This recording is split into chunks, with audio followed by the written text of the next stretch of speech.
Well, hey everyone, Chris here from Finland Mennonite Church, and it's time for another midweek musing. This time where we just slow down, remind ourselves of one truth from this past week's sermon. And so here's that one truth.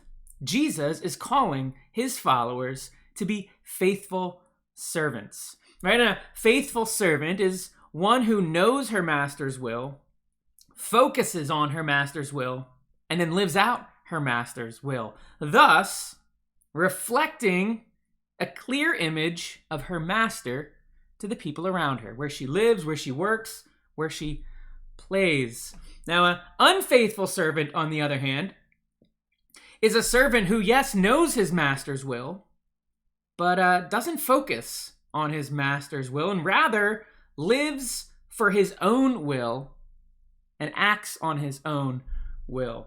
Thus, the unfaithful servant does not accurately reflect the image of his master. In fact, it gets rather blurry and out of focus. Kind of like this. See, how does this make you feel right now, looking at this blurred image? As I kind of move around, as I continue to engage with you, does it leave you feeling a little dizzy and disoriented? Does it make you want to look away? Right? How does this make you feel? Maybe you think, wow, that looks really creepy and scary. It's very kind of peculiar and strange, also making me want to look away. Maybe just flat out makes your eyes hurt, makes you feel uncomfortable. And again, makes you want to look away. Not really look harder, but no, divert your eyes from it. Now, this is a way of understanding the results that an unfaithful servant will get as well, towards reflecting the image of Christ, where that servant lives, where that servant plays, and where that servant works. So how do we reflect a clearer image? Well, one that doesn't cause people to want to look away.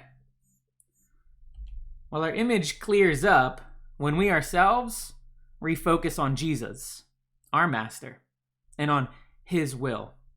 So we need to confess our need for Jesus. We need to rely on his strength, the Holy Spirit that he says he will pour out on his followers, those who believe in him and follow him and trust in him.